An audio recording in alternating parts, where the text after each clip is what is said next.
नमस्कार, मी जानवी सावंत. गुरुकिल्ली यशाची मध्ये आपलं स्वागत आहे.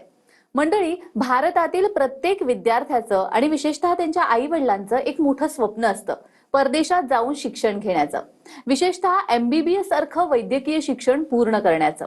हे स्वप्न पूर्ण करण्यासाठी विद्यार्थी आणि पालक दोघेही प्रचंड मेहनत घेतात. मात्र योग्य मार्गदर्शन, अचूक माहिती आणि विश्वासार्ह साथीदार असणं अत्यंत गरजेचं असतं. म्हणूनच आज आपण याच विषयावर बोलणार आहोत आणि आपल्याला मार्गदर्शन करणार आहेत एक अनुभवी डॉक्टर, प्रेरणादायी व्यक्तिमत्व आणि ड्रीम फ्लाय एज्युकेशन कन्सल्टेशनचे संस्थापक डॉक्टर शिशिर अशोक डोंगरे. सर, कार्यक्रमात आपलं स्वागत आहे. नमस्कार. तर विषयाला सुरुवात करण्याआधी सरांची ओळख करून देते. डॉक्टर शिशिर डोंगरे यांनी आपलं वैद्यकीय शिक्षण प्रिव्होल्स्की रिसर्च मेडिकल युनिव्हर्सिटी येथून पूर्ण केलेलं आहे. शिक्षणानंतर त्यांनी कोल्हापूर कॅन्सर सेंटर येथे मेडिकल ऑफिसर म्हणून सेवा दिलेली आहे.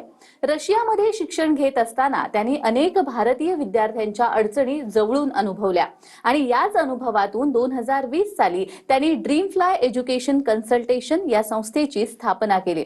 आजपर्यंत त्यांनी शेकडो विद्यार्थ्यांना रशियामध्ये शिक्षणासाठी योग्य मार्गदर्शन करून त्यांचं स्वप्न पूर्ण करण्यास मदत केलेली आहे.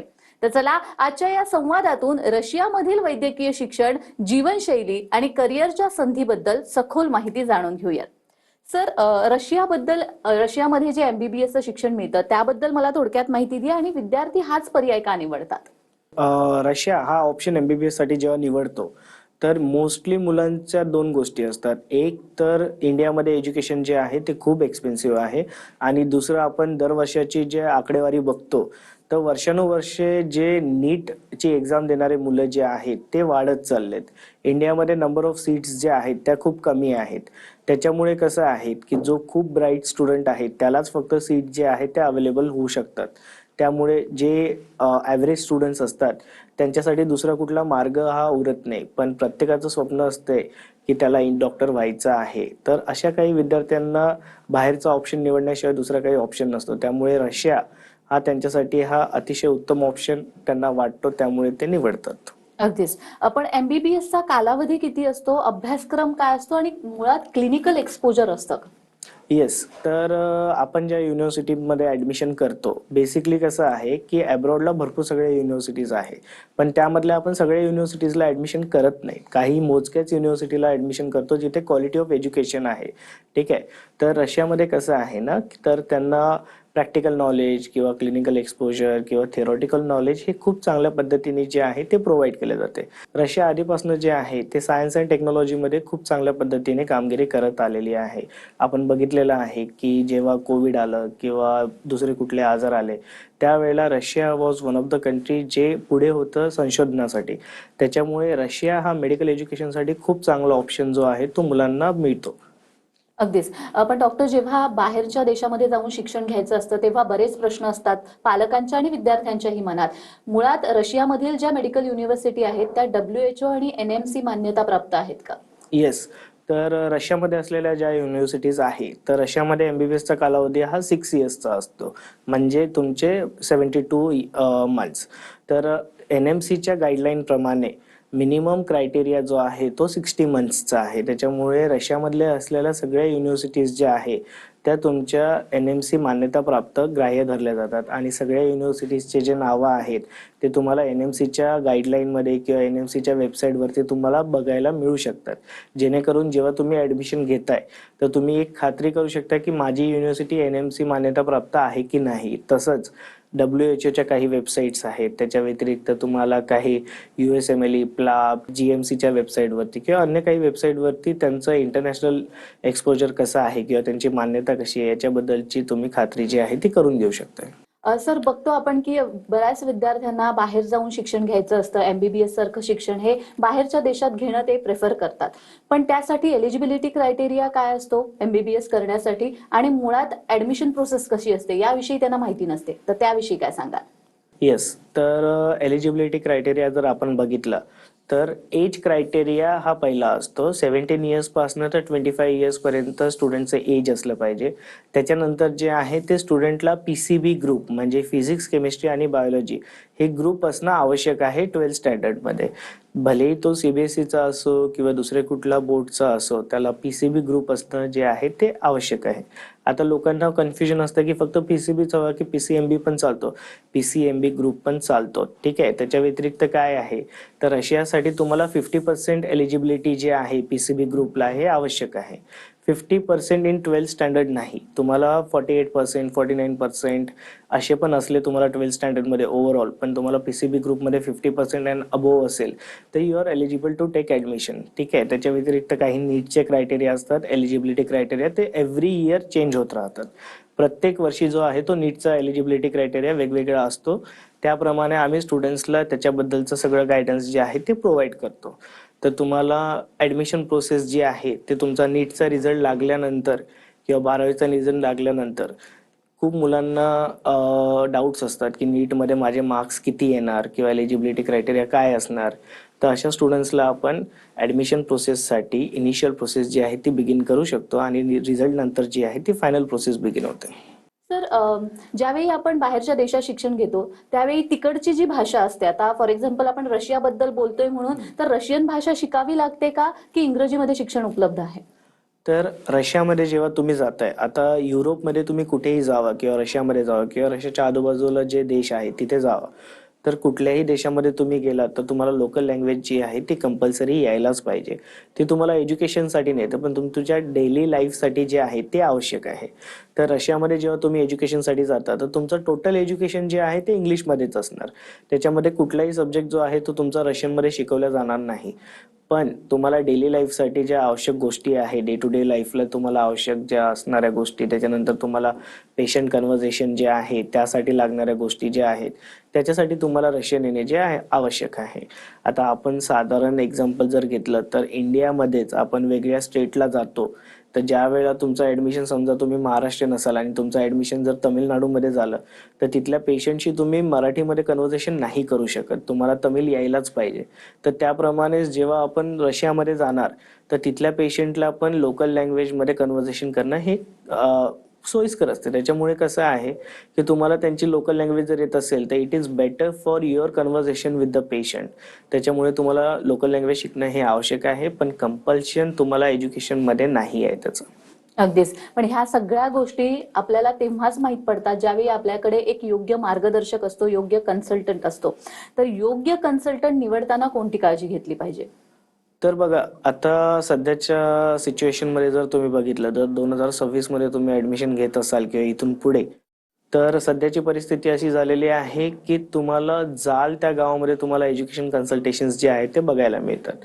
आता एज्युकेशन कन्सल्टेशनचं मेन काम काय असते, तर तुम्ही ॲडमिशन घेता, त्याच्यानंतर तुमचं ॲडमिशन जे आहे ते तुम्हाला युनिव्हर्सिटीपर्यंत पोहोचवणे, त्याच्यानंतर युनिव्हर्सिटीमध्ये एनरोल करून घेणे, तिथे गेल्यानंतर तुमची सगळी काळजी घेणे, त्याच्यानंतर स्टुडंट्सची 6 वर्षापर्यंत त्याला काय आवश्यकता आहे नाही आहे ह्या सगळ्या गोष्टी बघणे. पण सध्याच्या परिस्थितीमध्ये कसं झालंय की इंडियामध्ये एवढे एज्युकेशन कन्सल्टेशन्स झालेत की ते थर्ड पार्टीमध्ये काम करतात. थर्ड पार्टीमध्ये काम करत असल्यामुळे त्यांचा युनिव्हर्सिटी किंवा बाकी तिथल्या गोष्टींशी काहीही संबंध नसतो, तरी पण ते ॲडमिशन्स करतात. अशा वेळी काय होतं की एखाद्या स्टुडंटला जर तिथे काही इमर्जन्सी आली किंवा युनिव्हर्सिटीमध्ये प्रॉब्लेम असला तर त्याला डायरेक्ट कन्व्हर्सेशनसाठी हा ऑप्शन नसतो आणि मग तुम्हाला नको ते आन्सर्स देऊन तुम्हाला टाळण्याचा प्रयत्न केला जातो. त्याच्यामुळे माझी एकच हे असते की तुम्ही जेव्हा ॲडमिशनसाठी जाता कुठल्या एज्युकेशन कन्सल्टेशनकडे, आमच्याकडे किंवा कोणाहीकडे, तर तुम्ही मेक शुअर करा की त्या व्यक्तीचं तिथे जाणं येणं आहे, त्याचा युनिव्हर्सिटीसोबत कॉन्टॅक्ट आहे, ऑलरेडी त्याचे काही स्टुडंट्स तिथे शिकतात, याच्याबद्दलची खात्री करणे हे आवश्यक आहे. आणखी एक महत्त्वाचा प्रश्न निर्माण होतो पालकांसमोर, तो म्हणजे शिक्षण घ्यायचं तर ते खिशाला परवडलं सुद्धा पाहिजे. कारण सामान्य माणसाला सुद्धा जेव्हा शिक्षण घ्यायचं असतं एमबीबीएस किंवा इंजिनिअरिंग सारखं, तेव्हा ते पहिले फीचा विचार करतात. तर रशियातील एमबीबीएसचं शिक्षण जे आहे ते आपल्या भारतातले जे प्रायव्हेट कॉलेजेस आहेत त्यांच्या तुलनेत कसं आहे? तर बघा, रशियातलं एमबीबीएस जे आहे ते खूप अफोर्डेबल आहे. जर तुम्ही भारतातल्या फीसच्या कम्पेअर केलं, आता इंडियामध्ये कसं आहे ना, वेगवेगळे प्राइस ब्रॅकेट असतात. तुम्हाला गव्हर्नमेंट कॉलेजेसला वेगळी फीज आहे, त्याच्यानंतर वेगवेगळ्या कोर्सेसला वेगळी फीज आहे आणि प्रायव्हेटला तुम्हाला फीज जी आहे ती वेगळी बघितली जाते. आता आपल्याकडे जो स्टुडंट येतो तो आहे मिडल कॅटेगरीचा, म्हणजे तो ॲव्हरेज स्टुडंट आहे. त्याला गव्हर्नमेंट कॉलेज मिळेल नाही मिळेल याची काही गॅरंटी नसते. तर त्याच्यामुळं त्याला अफोर्डेबल एज्युकेशन इंडियामध्ये मिळेलच का याची काही गॅरंटी नसते. त्याच्यामुळे त्याला इंडियामध्ये प्रायव्हेट कॉलेजमध्येच एज्युकेशन घेणं जे आहे ते आवश्यक असते. आता सध्याची प्रायव्हेट कॉलेजेसची जे फीस बघितली तुम्ही, तर रशियामध्ये ज्या प्राईजमध्ये MBBS होतं त्याच्या 3 पट किंवा 4 पट जे आहे ते मुलांना स्पेंड करावं लागतं इंडियामध्ये. त्याच्यामुळे रशिया हा त्यांना खूप अफोर्डिंग ऑप्शन पडतो. 3.5 ते 4 लाख पर इयरच्या हिशोबाने टोटल एज्युकेशनची कॉस्टिंग जी आहे ती पकडल्या जाते. त्याच्या व्यतिरिक्त तुम्हाला 60 ते 70 हजार रुपये किंवा मॅक्झिमम मुलाचा खर्च जर बघितला तर 1 लाख रुपयापर्यंत तुम्हाला वरचा खर्च, असं टोटल तुम्हाला 25 ते 30 लाखाचं टोटल पॅकेजमध्ये टोटल एज्युकेशन तुम्ही करू शकता. निश्चितच. एकदा ऍडमिशन झालं रशियामध्ये तर आणखी बरेच प्रश्न निर्माण होतात पालकांसमोर, अर्थातही, की तिथे राहण्याची व्यवस्था कशी असेल, खाणं कसं असेल, जेवण कसं असेल, किंवा डेली एक्सपेन्सेस किती असतील, आणि मुळात ट्रान्सपोर्ट, जाण्या येण्याची जी सोय आहे ती कशी असेल. तर यासाठी विद्यार्थ्यांनी कोणती माहिती जवळ ठेवली पाहिजे? येस. तर बघा, रशियामध्ये जेव्हा आपण ॲडमिशन घेतो तेव्हा आपल्याला काही गोष्टींची जी आहे ती खातिरदारी आधीच घ्यायला पाहिजे. रशिया जो आहे तो थंड हवेचा प्रदेश आहे, ठीक आहे. तिथे तुम्हाला -5 to -15 डिग्री सेल्सिअस टेम्परेचरपर्यंत बघायला मिळू शकते डिपेंडिंग ऑन द सिटी. पण रशियामध्ये ऑलरेडी टेम्परेचर मेंटेनिंग सिस्टीम जे आहे ते जागोजागी असल्यामुळे तुम्ही जर इंडोर असाल तर तुम्हाला प्रॉपरली सगळ्या गोष्टी ज्या आहेत त्या मेंटेन केल्या जातात. हॉस्टेल्स जे असतात मुलांचे ते गव्हर्नमेंट युनिव्हर्सिटी प्रोव्हाइडेड हॉस्टेल्स आहे, त्याच्यामुळे प्रायव्हेट हॉस्टेलला त्यांना राहण्याची आवश्यकता नाही. त्याच्यामुळे मुलांच्या सेफ्टीची आणि सिक्युरिटीचा जो प्रश्न आहे तो सोडला जातो, कारण 24 आवर्स तिथे जो आहे सिक्युरिटी गार्ड असतो. त्याच्यानंतर त्यांची मेडिकल रिलेटेड काही त्यांना आवश्यकता पडली तर त्याची खातिरदारी तिथे घेतल्या जाते. त्याच्या व्यतिरिक्त जे आहे हॉस्टेलमध्ये तुम्हाला सगळ्या फॅसिलिटीज अवेलेबल आहे, जसं की लॉन्ड्री झालं, किचन झालं किंवा तुम्हाला मेस झालं. या सगळ्या गोष्टी ज्या आहेत ते तुम्हाला हॉस्टेलमध्ये ऑलरेडी अवेलेबल करून दिल्या जातात. आणि double occupancy, triple occupancy rooms असल्यामुळे सुटसुटीत राहण्याची जी व्यवस्था आहे ती मुलांना तिथे मिळते. राहिली गोष्ट ट्रान्सपोर्टची, तर रशियामधल्या सगळ्या सिटीज ज्या आहेत त्या पब्लिक ट्रान्सपोर्टने वेल इक्विप्ड आहे. मॅक्झिमम क्लासेस जे आहेत ते तुमच्या युनिव्हर्सिटी कॅम्पसमध्येच होतात. पण जर तुमचे काही क्लासेस बाहेर असतील आणि तुम्हाला सिटीमध्ये जर ट्रॅव्हल करायचं असेल तर तुम्ही ट्रेननी जावा, बसनी जावा, किंवा तुम्हाला अदर मोड ऑफ ट्रान्सपोर्ट जे आहे ते इझिली अवेलेबल आहे. मंथली बेसिसवरती तुम्हाला 8 to 9,000 जसा इंडियामध्ये तुम्हाला खर्च लागतो depending on the student to student, असा खर्च तुम्हाला मंथली बेसिसवरती लागणार. अगदीच. सर, तुम्ही प्रिव्होल्स्कीमध्ये शिक्षण घेतलंय, त्यामुळे तुम्हाला तिथल्या राहणीमानाचा अनुभव आहे, आणि म्हणूनच विचारते की रशियामध्ये भारतीय विद्यार्थ्याचं जीवन किंवा तिथलं वातावरण किंवा तिथे काय काय कॉमन चॅलेंजेस असतात याविषयी सांगा. येस, जसं मी सांगितलं की रशियामध्ये जेव्हा मुलगा जातो तर तेव्हा त्याला थंड वातावरणाची जी आहे ते मेन काळजी घ्यायला पाहिजे. असं नाही की तिथे सगळ्या इंडोर फॅसिलिटीज अवेलेबल असल्या तरी आपण स्वतःची काळजी घेऊ नये असं नाही आहे. मॅक्झिमम तुम्हाला तुमची हेल्थ जी आहे ती बघावी लागते. त्याच्यानंतर आपण घरापासून लांब आहोत तर त्याच्यामुळे आपण कुठे बाहेर गेलो किंवा काही तर त्यांचं राहणसहान किंवा त्यांचे जे रूल्स आहे ते आपल्याला फॉलो करावे लागतात. मेनली प्रत्येक स्टुडंट जो आहे तो एज्युकेशनसाठीच गेलेला आहे. त्याच्यामुळे आमचं एकच प्रत्येक मुलाला सांगणं असते की त्याने तिथे जाऊन अभ्यास करावा. अभ्यासाच्या व्यतिरिक्त कुठल्याही प्रकारच्या ॲक्टिव्हिटीमध्ये कुठल्याही स्टुडंटने पार्टिसिपेट करू नये, कारण that is illegal in Russia. त्याच्या व्यतिरिक्त भरपूर सगळ्या ठिकाणी मुलांचं हे असतं की वर्क अँड अर्नचं काय प्रोग्राम आहे किंवा काय गोष्टी आहेत, तर या सगळ्या फॅसिलिटीजमध्ये न गुंतता त्यांनी अभ्यासामध्ये जास्तीत जास्त लक्ष द्यावं, कारण हे सगळ्यात मोठे चॅलेंजेस असतात रशियामध्ये. रशियामध्ये तुम्हाला एज्युकेशन टाईमली मिळणार, सगळ्या गोष्टी इझिली अवेलेबल होणार, पण तुम्ही जर त्या गोष्टींना ग्रास्प नाही करू शकले तर तुमचे जे पैसे आहेत ते टोटली वेस्ट होणार. निश्चितच. रशियामधील MBBSचं शिक्षण आणि एकंदरच भारतीय विद्यार्थ्यांना तिथली राहणीमान किंवा तिथली जीवन पद्धती कशी सूट होते किंवा त्याविषयी आपण खरं तर अजून जाणून घेणार आहोत. मात्र वेळ झालेली आहे एका छोट्याशा विश्रांतीची. कुठेही जाऊ नका, पाहत रहा गुरुकिल्ली यशाची.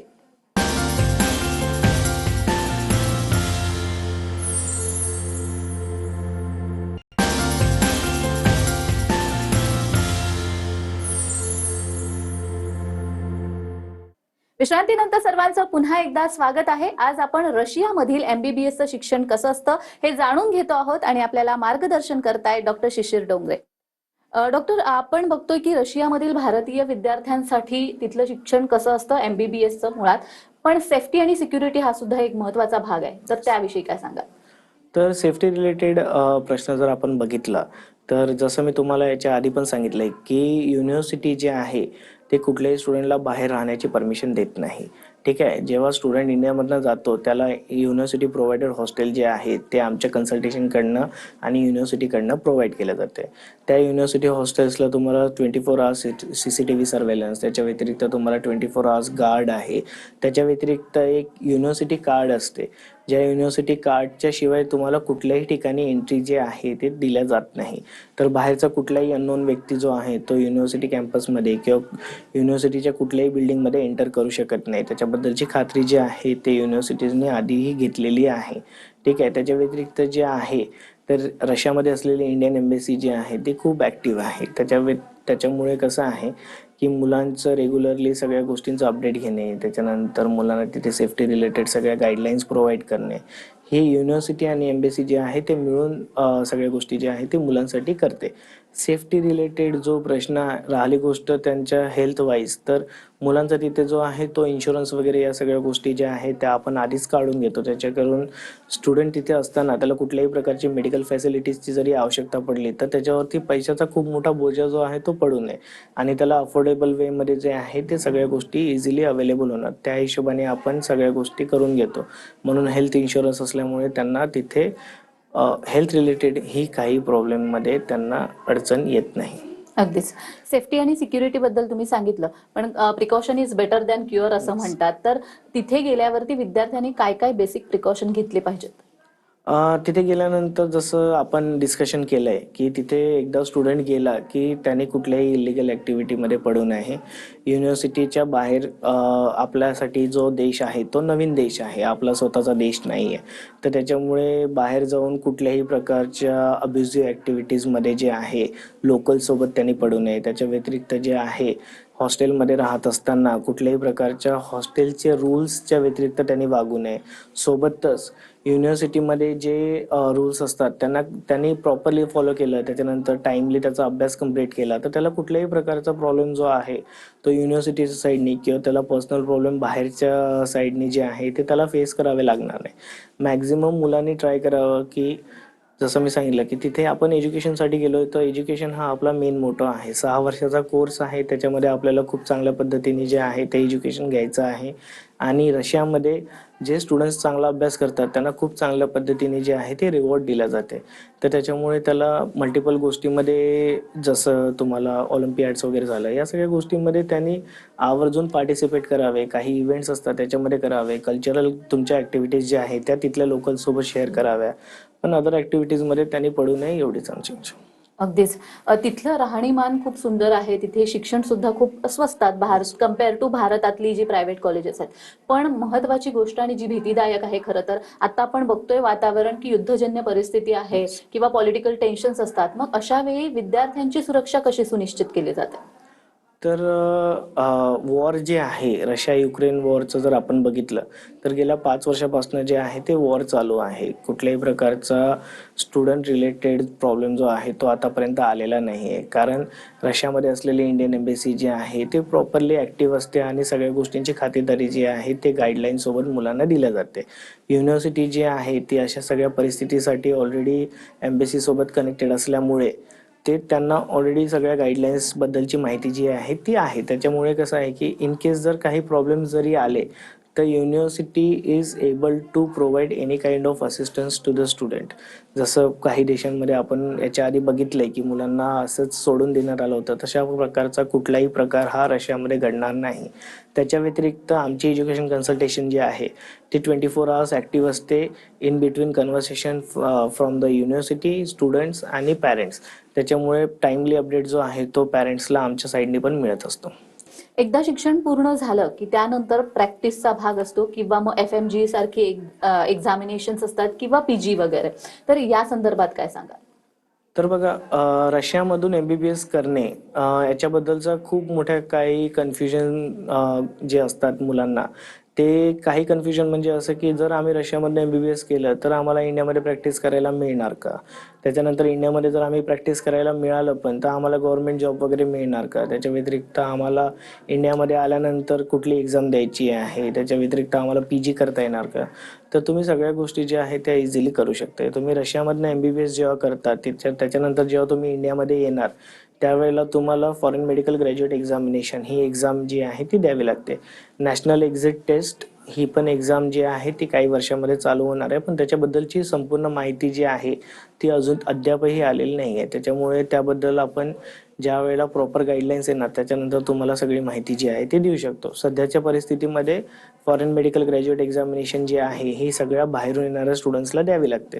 ती एक्झाम दिल्यानंतर तुम्हाला इंटर्नशिप करावी लागते. इंटर्नशिप झाल्यानंतर तुम्ही इंडियामध्ये लायसन्स्ड प्रॅक्टिशनर आहात, ठीक आहे. तर त्याच्यामुळे तुम्ही इंडियामध्ये गव्हर्नमेंट जॉब करू शकता किंवा तुम्ही स्वतःची प्रॅक्टिस करू शकता किंवा तुम्ही इंडियामध्ये पोस्ट ग्रॅज्युएशन सुद्धा करू शकताय.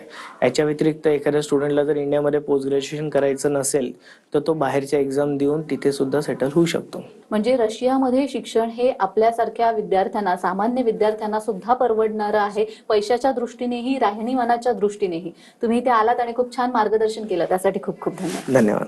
तर गुरुकिल्ली यशाची मध्ये आज आपण इथेच थांबतोय. पुन्हा भेटूया एका नवीन विषयासह. तुम्ही कुठेही जाऊ नका, पाहत रहा TV9 मराठी.